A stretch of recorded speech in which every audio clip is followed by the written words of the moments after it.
contohnya apa? Tadi doroba ya masuk. Mau memukul, Ya, nojok, kan, MMA gitu kan. Nah, Doroba itu kan kalimat bahasa Arab.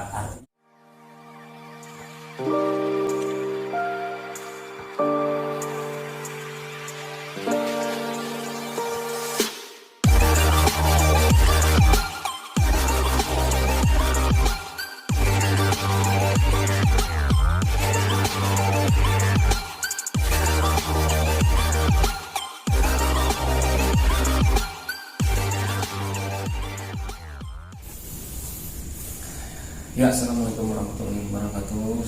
Salam untuk semuanya, baik lagi bersama channel dan Irwanto di dan podcast.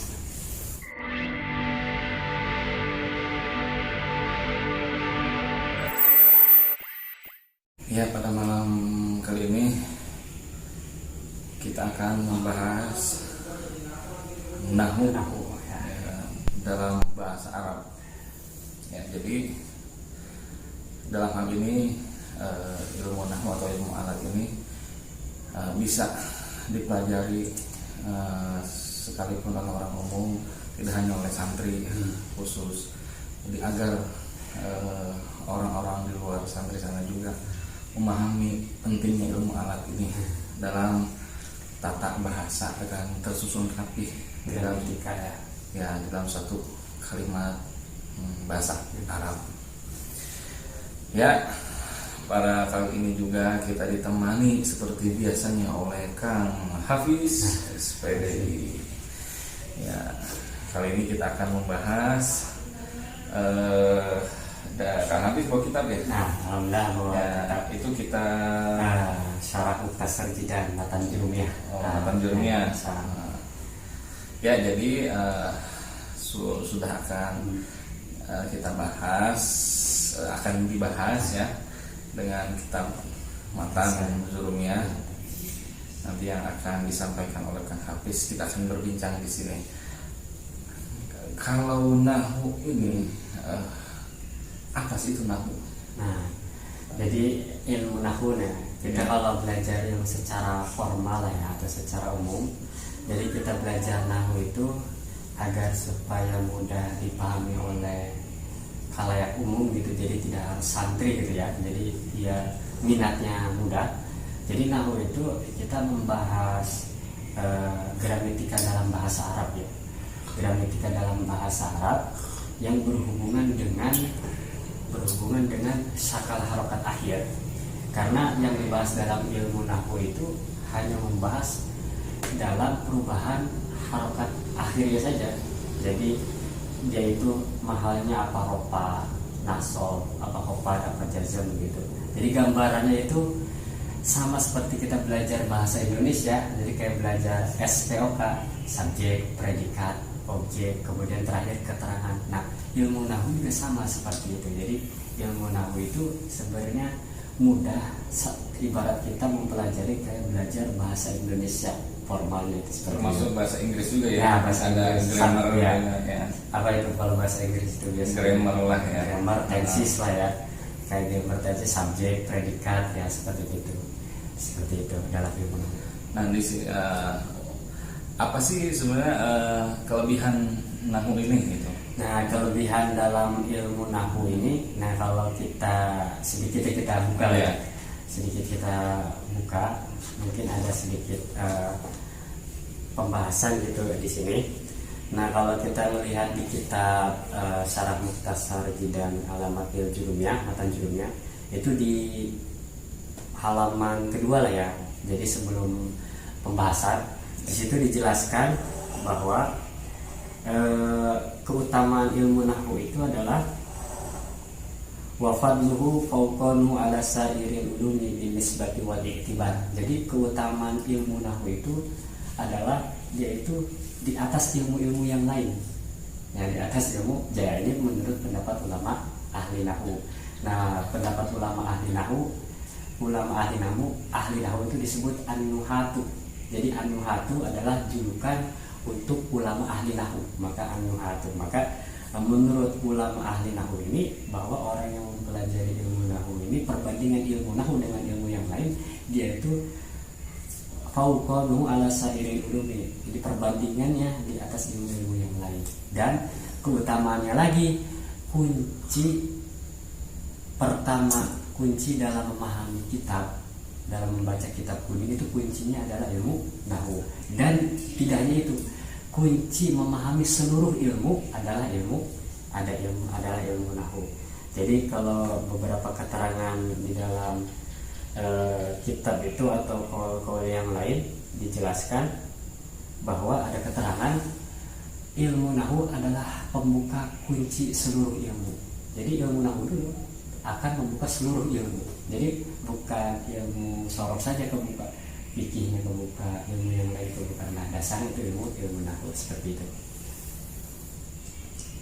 Nah, untuk dalam hal tersebut ya, seperti tadi ilmu nahwu sebagai pembuka, pentingkah apa hanya untuk kalangan santri yang terlepas santri khalaf maupun salaf, apakah secara umum bisa dipelajari ilmu nahwu ini? Gimana ini pandangan secara umum lah ya? Ya, agar orang-orang umum ini mengerti akan nahwu ini. Ya, emang harusnya belajar ya ke orang-orang tertentu, ke kiai, ke ustadz ya. Cuman dalam hal ini orang-orang umum kan mengambil metode banyak juga di YouTube lah, di Google dan lain sebagainya untuk bahan referensi. Dan juga di fakultas gak salah agama juga kan diajarkan juga ya dalam hal ini. Nah, untuk memudahkan ilmu nahwu ini kan memudahkan dalam kita pengucapan bahasa maupun tulis ya. Karena terdiri daripada mabni dan i'rab kan ya. Ada mabni, ada i'rab ya. Nah, secara keseluruhan ataupun nahwu ini bisa gak sih mudah dipahami oleh orang awam ini? Orang-orang seperti sekolah lah, ya, anak sekolah bila ingin belajar. Nah, sebenarnya belajar ilmu nahwu bisa tidak dipelajari atau dipahami untuk khalayak umum, artinya di luar santri lah ya, di luar santri sanawiyah ali atau man yang notabene di situ ada pelajaran agama yang membahas ilmu agama, yaitu berhubungan dengan nahwu. Itu khalayak umum bisa. Itu sangat mudah sekali. Jadi untuk para selain santri atau basicnya hanya sekolah umum, SMP, SMA atau STM gitu, itu mudah. Karena apa? Karena ilmu nahwu itu hanya berganti bahasa aja. Jadi hanya Arab, padahal kita tuh sedang mempelajari bahasa kita sendiri, cuman dirubah kalimatnya dengan Arab. Mungkin mudah juga yang dalam arti ada keinginan mengaji. Percuma ilmu semudah apapun jika seorang tersebut tidak ada keinginan, tidak akan hamah keinginan untuk belajar, ya susah juga. Berarti harus ada keinginan tertentu lah ya. Ya, intinya harus ada dia ingin belajar, ingin mempelajari gitu kan. Nah, kalau semua didapatkan serba instan, mungkin mustahil juga orang tersebut mengerti. Nah, makanya bagi khalayak umum, bagi para notabene sekolah umumnya itu mudah sekali belajar asal dan bisa. Ada saran juga kan lagi les privat online juga via Zoom kan lebih mudah. Bahkan tapi satu lagi sih yang menyangkut dirinya sendiri, apakah mau apa tidak, menerima apa tidak yang tersebut. Untuk lebih lanjut kan ada di dalam definisi nahwu itu disebutkan al-kalamu huwa lafzun murakabun mufidun bil wadi. Nah, ini apa sih Kang? Nah, kalau pembahasan dari kalam tersendiri ya. Jadi kita kalau dijabarkan secara ini mau satu-satu apa itu lafaz, apa secara umum pembahasan? Secara umum dulu. Secara umum. Ya. Kalau secara umum itu ya al-kalamu huwa lafzu al-murakabun mufidun bil wadi.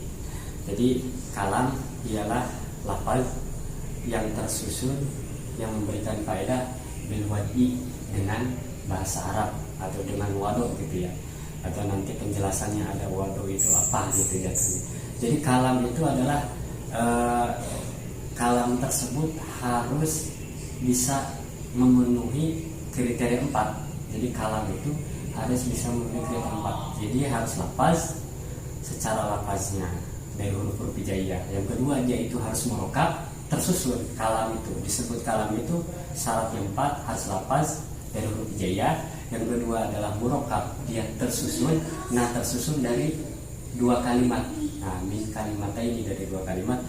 Nah, yang ketiga itu al-mufid, yang dapat memberi faidah, artinya dapat dipahami, dapat dipahami, dapat dimengerti. Nah, terakhir bil wadi, dengan bahasa Arab. Nanti bil wadi itu ada penjelasan tersendiri. Fasarruhu ba'duhum bil fasarruhu ba'duhum bil qasdi. Nah, di sini dijelaskan fasarruhu ba'duhum bil qasdi, itu dijelaskan bahwa maksud bil wadi di sini adalah dengan qasd, sengaja, menyengaja mengucapkan kalimat bahasa Arab itu. Jadi bukan secara tidak sengaja, gitu, harus sengaja. Contohnya disebut kalam di sini yang paling gampang itu koma zaidun. Nah, kalimat koma zaidun, koma telah berdiri zaidun oleh Zaid. Atau kalau bahasa Jawanya itu koma wisteka sopo zaidun. Nah, sopo zaidun. Kalau bahasa Sunda nama koma diralat ya. Kalau bahasa Jawa ya, kita pakai bahasa Indonesia aja karena saya dulu melogatnya pakai bahasa Indonesia ya. Nah, koma telah berdiri zaidun oleh Zaid. Nah, jadi koma di sini jadi fiil zaidun. Nah, koma jadi fiil, zaidun fa'il. Jadi Zaid telah berdiri. Nah, artinya di sini sempurna. Jadi kalamnya sempurna. Ketika kalamnya sempurna, di sini dia memenuhi lafal, murokkab, kemudian mufid, wado. Nah, di sini maka koma zaidun di sini disebut kalam karena sudah dapat dipahami siapa yang berdiri. Zaid lagi apa? Berdiri. Jadi dapat dipahami. Koma zaidun lafal, kemudian murokkab tersusun 2 kalimat, kemudian dia mufid, dapat dipahami bahwa siapa Zaidnya lagi apa? Berdiri, dapat dipahami. Koma zaidun, koma telah berdiri zaidun oleh Zaid. Jadi zaidunnya jadi fa'il. Kemudian bil wadi, dengan wado, bil qasdi, menyengaja bahwa koma zaidun, Zaid berdiri. Nah, seperti itu. Secara umum lah kita. Ya, jadi seperti tadi ya, berarti ya Kang Hafiz. Jadi kalam itu kan jadi ada 4 aspek ya. Unsur lah. Ya, 4 unsur. Pertama lafaz, harus murokkab. Kedua, ketiga mufid. Nah, keempat maudu bil wadi arabi. Sedang bahasa Arab lah. Nah, jadi yang diulang lagi ya, jadi kalam itu terbagi 4 aspek untuk unsur. Pertama yaitu syarat lah ya, lafaz. Kedua murokkab. Ketiga mufid. Keempat wado atau maudu bil wadi arabi. Nah, ini ada 4. Nah, untuk contohnya tadi seperti yang telah dijelaskan, contoh kalimatnya yaitu koma telah berdiri oleh Zaid. Bahasa Indonesia ya. Saya dulu. Nah, sedikit emang saya dulu melogatnya seringnya pakai bahasa Indonesia. Tapi kalau Jawa sedikit belajar, Sunda juga sedikit, tapi lebih seringnya Indonesia. Mungkin kalau Jawa mah yang sedikit saya tahu, Jawa itu koma wis ngadeg sopo jaidun. Nah, tapi kalau Sunda mah nangtung lah, saya kasar teh ya. Koma geus nangtung saha jaidun kijai. Tapi kalau bahasa Indonesia begitu. Kalau nggak pakai bahasa Indonesia mah secara nahwunya yang saya pelajari itu pakai bahasa Indonesia, koma telah berdiri zaidun oleh Zaid. Agar apa? Agar susun kita membuat suatu kalimat dalam suatu paragraf itu rapi. Contoh koma zaidun, koma fi'lun madin, mabdun ala fatin, fatatun jarirotun fi akhirih, dan zaidun fa'ilun marfu'un wa alamat rafihi dhammatun jarirotun fi akhirih. Jadi koma zaidun ini adalah kalimat yang mempunyai 4 aspek tadi, tersusun ya kan, harus terang benderang, jelas maknanya, dan dengan wado atau menggunakan gramatikal bahasa Arab, dan disengaja dalam penulisan tersebut maupun pengucapan, jadi rapih gitu kan ya Kang ya. Dan terus begini juga Kang, dalam bahasa Arab itu kan terbagi menjadi 2, sebagaimana yang kita ketahui kalau di dalam bahasa Inggris ada namanya American sama British. British aja. Nah ini kan di bahasa Arab tuh logo Arabiyah itu terbagi menjadi dua. Ada namanya Fusha, Hamiyah, ada Hamiyah. Ini yang nah, itu mungkin Fusha di video selanjutnya kita bahas. Nanti ada pembahasan Fusha sama Hamiyah. Nah, untuk selanjutnya Kang, yang seperti 4 aspek tadi, pentingkah kita mempelajari itu semua? Ilmu nahwu lah itu. Intinya yang 4 aspek tadi. Kalau menurut saya sangat penting. Kenapa? Biar tidak ngaco. Iya. Contoh, ada tujuan dan maksud. Saya ingin pergi kemana? Ke pasar.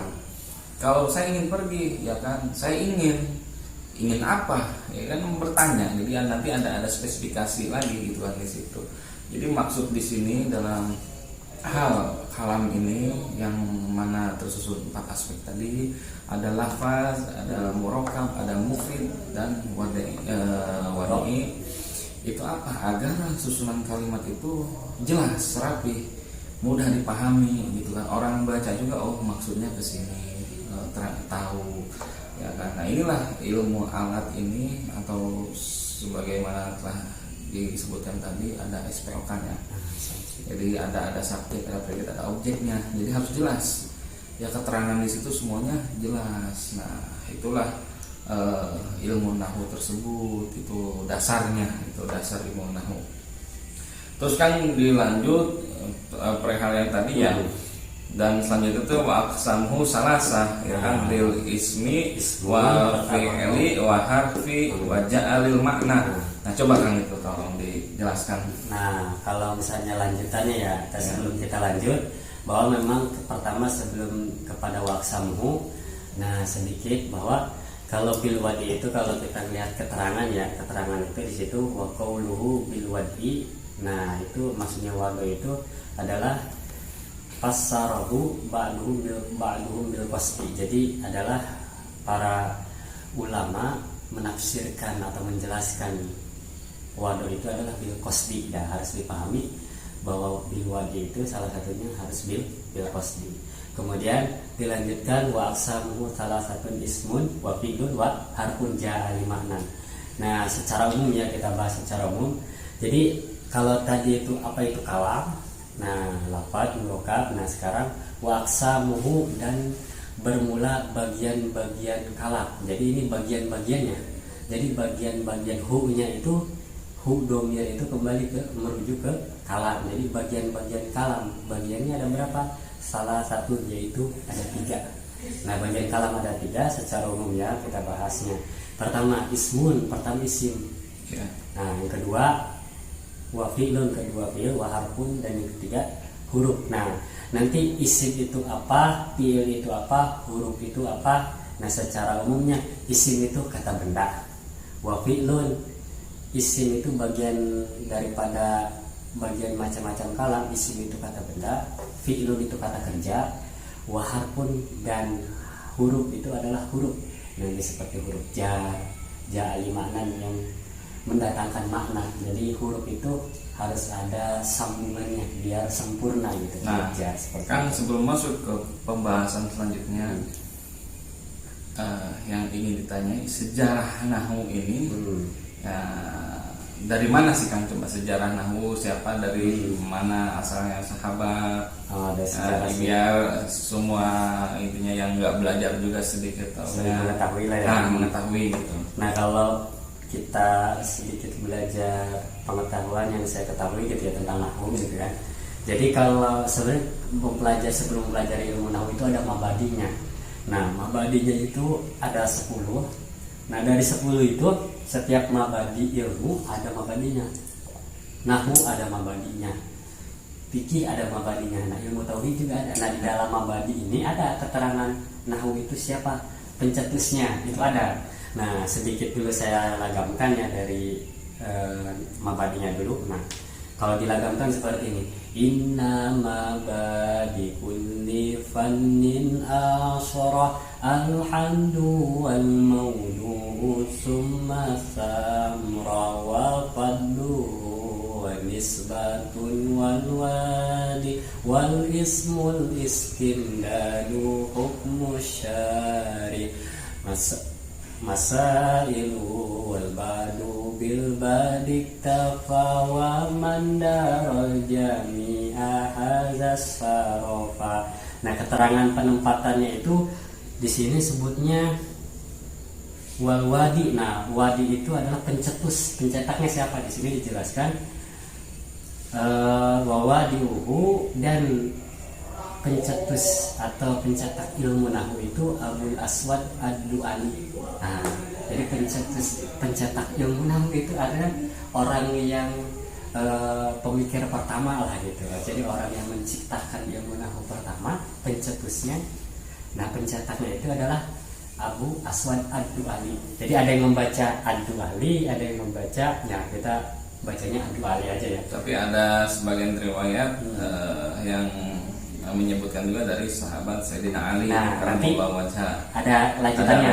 Lanjutannya itu bahwa Abu Aswad Ad-Du'ali ini bi amrin minal imami, atas perintah dari imam, minal imami aliyin karramallahu wajhahu. Nah, jadi Abu Aswad Ad-Du'ali ini atas perintah Sayyidina Ali bin Abi Thalib karramallahu wajhahu. Nah, itu julukan apa namanya, sebutnya keistimewaan Sayyidina Ali itu mempunyai julukan karramallahu wajhahu. Itu atas perintah. Ada sebagai ini kan tokoh juga Muhammad bin Daud Haji. Nah, itu semua sebagai pembesar nahwu juga. Ahli nahwu lah. Ahli nahwu ya. Seson Haji. Nah, mungkin kalau kita melihat matan jurumiyah ya, matan kita bahas matan yang matan. Jadi jurumiyah itu ya, kalau nama aslinya itu ajurumiyah. Jadi jurumiyah itu nama aslinya itu kan orang nyebutnya sering jurumiyah. Nama aslinya itu kalau memang diaslikannya itu ajurumiyah. Ya, kalau kita baca ngomong secara umum manggilnya kitab jurumiyah, tapi itu ada alifnya, itu ajurumiyah. Nah, ini pengarangnya, mu'alifnya, musannifnya Syekh Son Haji, nah yang mengarang matan kitab matan ajurumiyah ini ya, seperti itu. Nah, jadi seperti tadi ya, itu mahakarya, masuknya sebagai tokoh dalam pencetus suatu mahakarya yang sangat luar biasa atas perintah Sayyidina Ali karramallahu wajhahu, sehingga terciptalah gramatikal bahasa yang kalau kita lihat ya memang rumit banyak, tapi mudah jika kita pelajari. Dan itulah nahwu ya kan, di dalam bahasa Arab khususnya ya. Jadi nahwu ini ya sama saja kita belajar tuli atau grammar ya, dan juga Indonesia, pengucapan atau susunan kalimat yang secara tepat, secara penulisan atau pengucapan.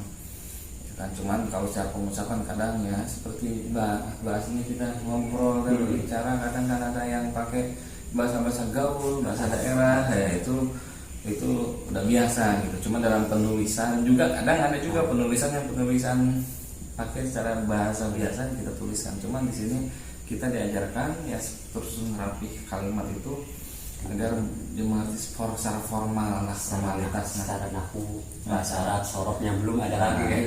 Nanti dibahas ya, sorof saya dibahas kan nanti. Nanti dibahas. Nah, itulah nahwu. Sebelum kita lanjut ke sama salah tadi yang tidak tadi isim, fa'il dan fi'il dan huruf mangga kan. Nah, ini kita lanjut menjelaskan isim tadi ya. Nah, isim ya, tadi kan secara umum muaksamuhu dan bermula. Jadi ngelogatnya pakai Indo ya, ngelogat Indo mas seperti ini ya. Muaksamuhu dan bermula bagian-bagian kalam.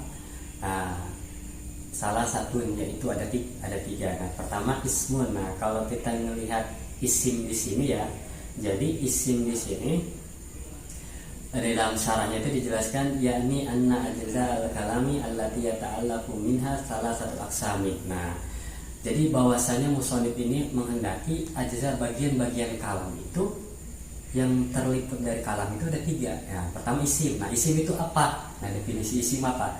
Nah, kita baca definisinya. Al-awwalu al-ismu, bermula yang pertama, al-ismu isim, Wa huwa dan bermula isim yaitu kalimatun dalat ala ma'nan fi nafsiha wa lam tuktaron bi zamanin wad'an kazaidin wa ana wa hadza. Nah, definisi isim itu adalah kalimat yang menunjukkan atas makna dirinya sendiri dan tidak disertai atau tidak dibarengi dengan masa, dengan waktu. Nah, jadi isim itu kata yang menunjukkan kepada makna dirinya sendiri tapi tidak dibarengi dengan waktu. Jadi tidak dibarengi dengan masa waktu, masa lalu, masa sekarang dan masa yang akan datang. Contoh isim di sini kazaidin, seperti kalimat zaidin. Nah, kalimat zaidin ini isim. Zaidin nama orang, disebut isimnya isim alam. Tapi kita bahas isim dulu, nama. Tapi nggak harus zaidin juga. Yang lain juga bisa ya, bisa Zaidan, bisa Ahmad, yang lain lah. Mul. Nah, itu isim juga. Nah, namanya Opik. Nama yang aneh lah, nama yang aneh. Opik. Pokoknya nama-nama yang aneh itu nama orang isim juga. Ada sebut Mangga mamang. Nah, jadi isim itu tidak berubah. Jadi Zaid masa lalu, masa sekarang, masa yang akan tetap Zaid. Dia nggak berhubungan dengan waktu.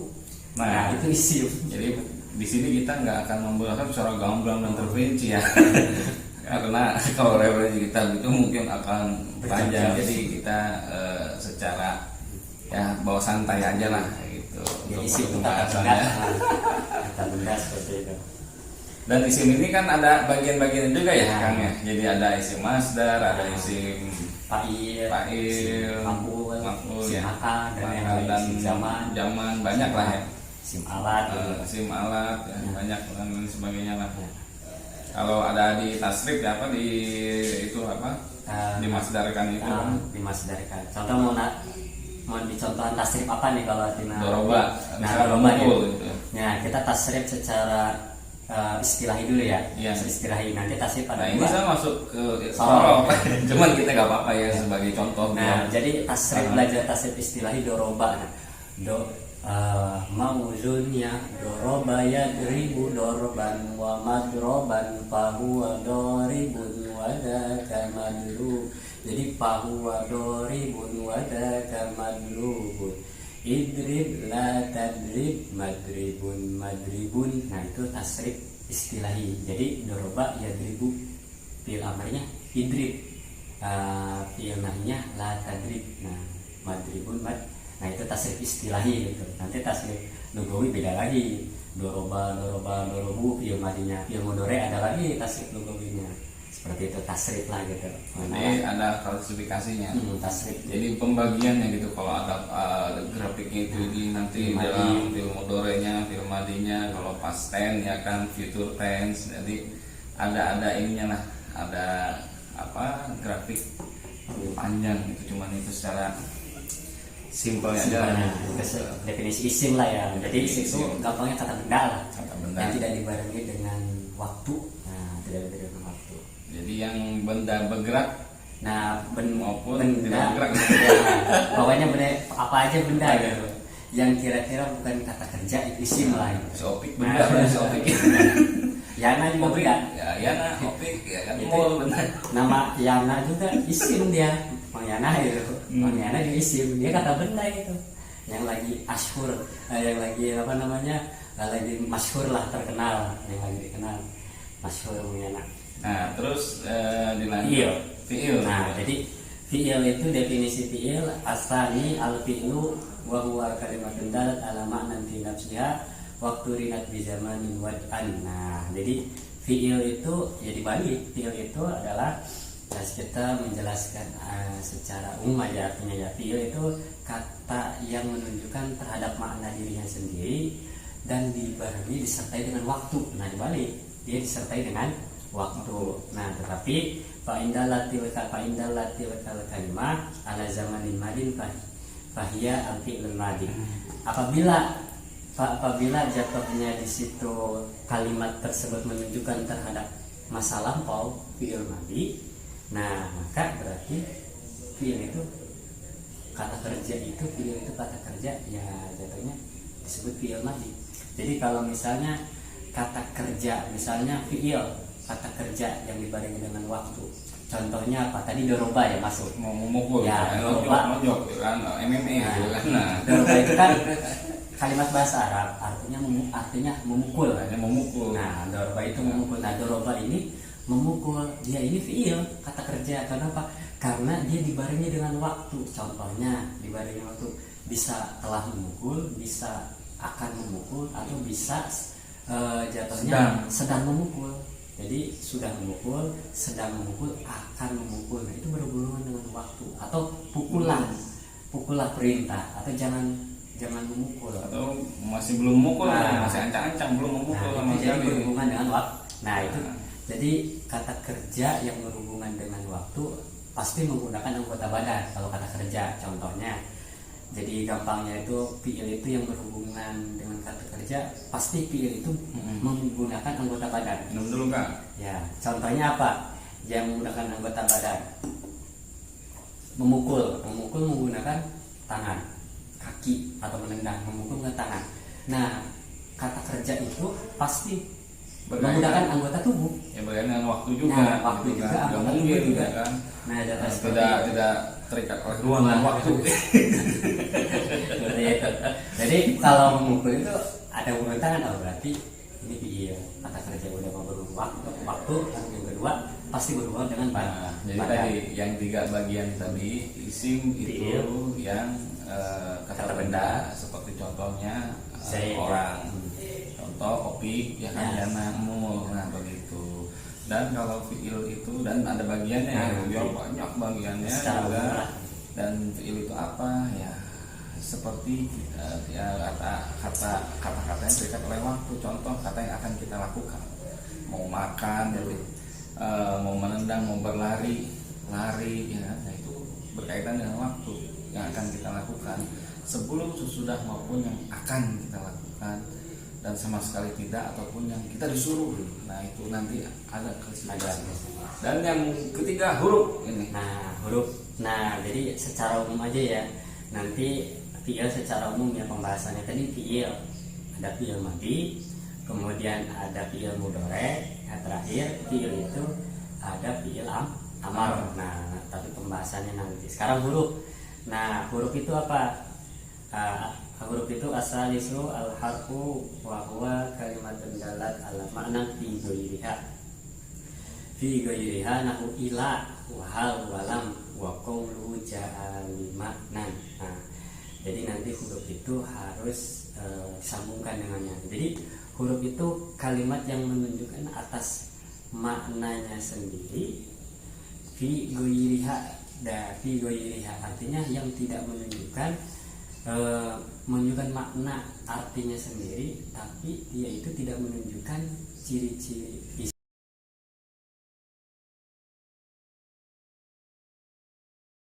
Nah, huruf itu, jadi definisi huruf apa? Yang ketiga, as-salisu al-harfu wa huwa kalimatun dalat wa huwa kalimatun dalat ala maknan fi ghairiha.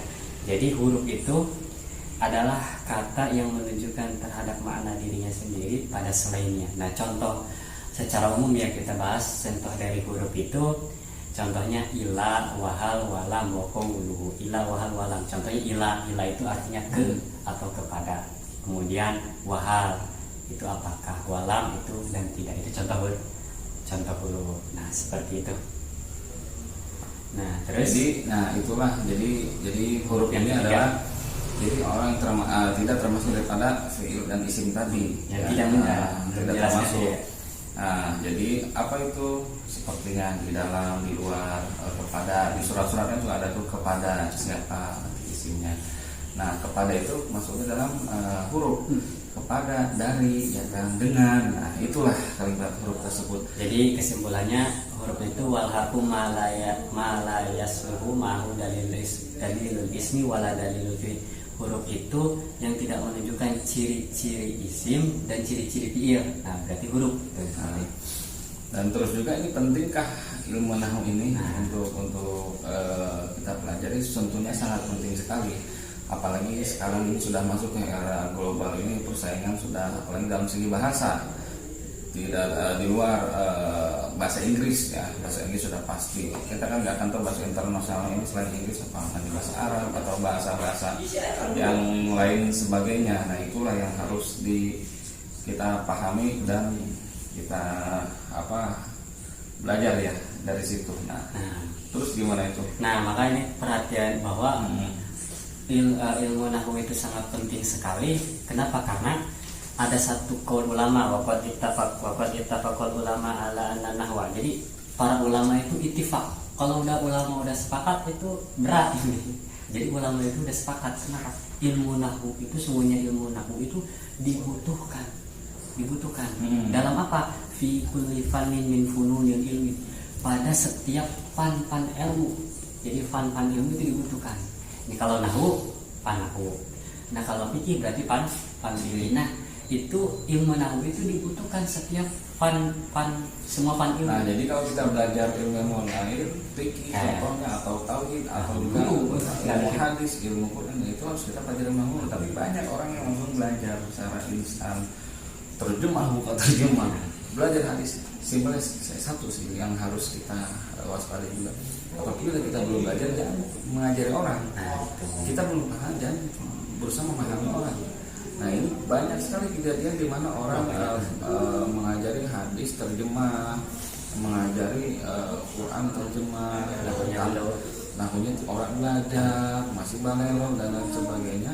Kita boleh untuk memotivasi orang, tapi untuk ilmu tersebut jangan sampai ada kesalahpahaman atau mensalahkan. Setiap kalimat huruf itu berbeda.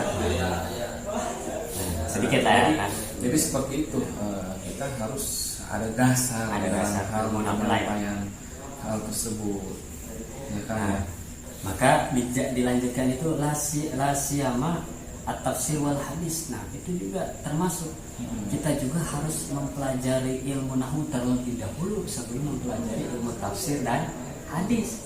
Itu jadi orang kalau mau mendalam ilmu tafsir, ilmu hadis, nahwu itu sebenarnya harus jangan sekate-kate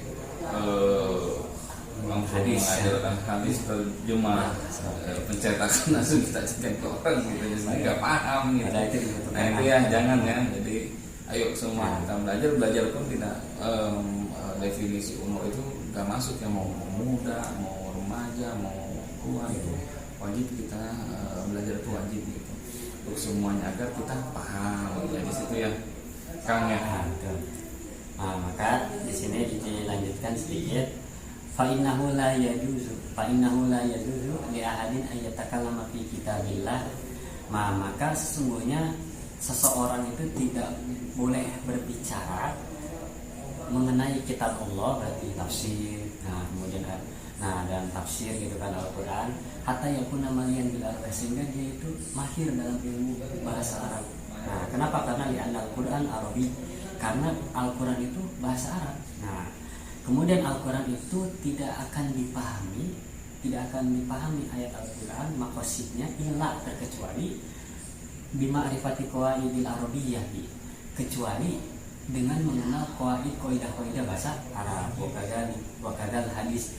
Begitu juga dengan mempelajari ilmu hadis, seseorang itu tidak akan mengetahui isi hadis kecuali dia itu mahir dalam bahasa Arab nahwunya. Kita belajar bahasa Arab juga jadi orang Arab. Ya jadi apa adanya aja gitu kan. Jadi apa adanya kita belajar. Yang penting kita mengerti dan tahu gramatikal bahasa khususnya di dalam ilmu alat nahwu ini. Oke. Stay tune terus di channel Danto Irwanto, nanti kita akan lanjut karena kita ingin bahas secara simpel dengan Kang Hafiz. Yang belum subscribe terlebih dahulu di channel Danto Irwanto di Dan Podcast. Oke, assalamualaikum.